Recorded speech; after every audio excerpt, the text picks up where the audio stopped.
big amount of respect for Pat Webster's horse.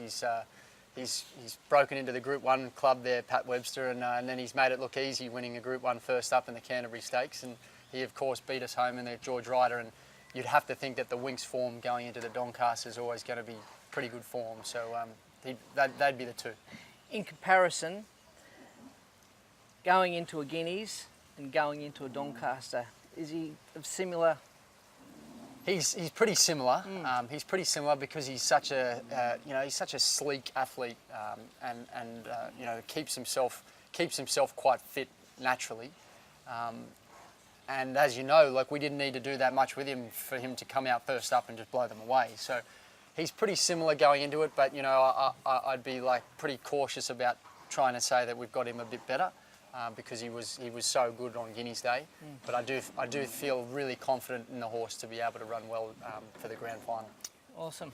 Encryption in the size? Yeah, well, what do you tell me? How do you think he looks going into it? Well, I just seen him walking around the road then, and if it was a walking race, he'd win it. Oh. Look, I seen him the other morning at the track, and I think his coat's changed. He's got darker in his coat. He looks really healthy.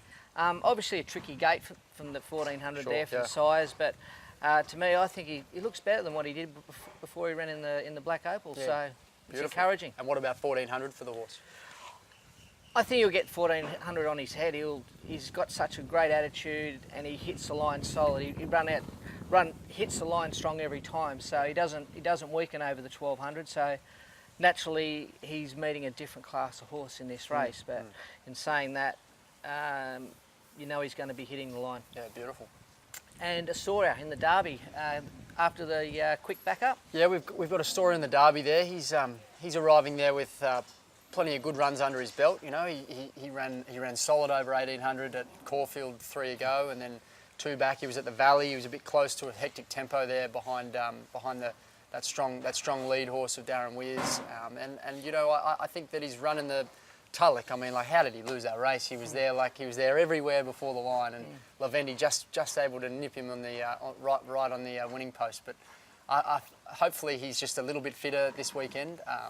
He's got the record of having gotten out over 1.5 miles before in the VRC Derby. So, I think that now that we've got him there, at the very end of his on the back up, 5th up, I think he should be absolutely perfect for the race this weekend.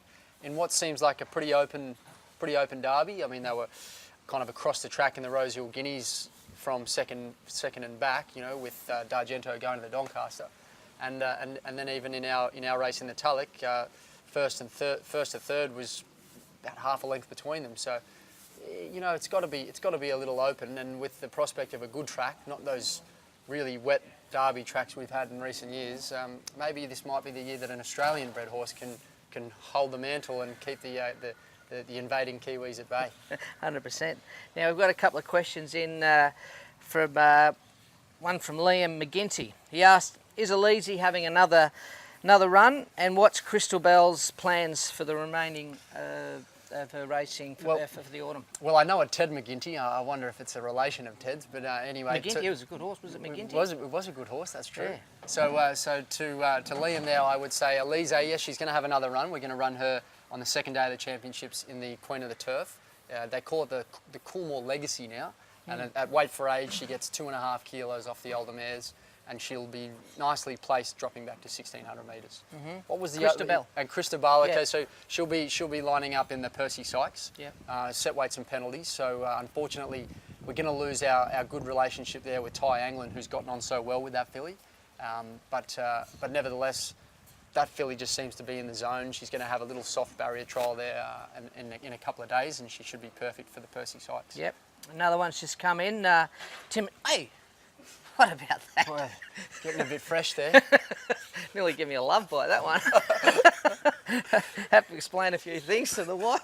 Come on. Tim and Joel both asked on Twitter about our Arrowfield runners next weekend. Okay, so who are you heading there? Our best hope in the Arrowfield, and I think probably our best 3-year-old sprinter is Viridine.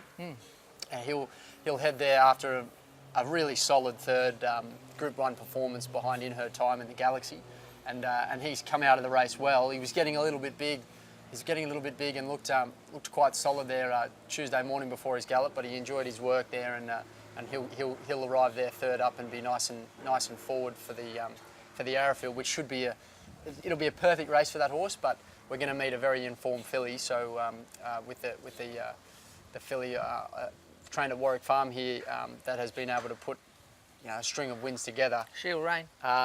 We'll meet that horse as well. But I was actually thinking of the filly I Am Excited, who was able to beat Izorian, who we knew was going so well going into the Derby Munro last time. So look, there'll be some good strong fillies in the race. Perhaps even some that back up out of the PJ Bell. David Hayes doesn't mind backing one up in a carnival, so he might have a couple there. And I think that if we've got Viridine perfect, he should be our one. Maybe we'll run the horse Marble that was impressive at Rose Hill on Monday. He certainly did win well, and he'd be an interesting runner on the way up into a race like that. Okay. Now, for our fans out there, have you got a smoky for the weekend?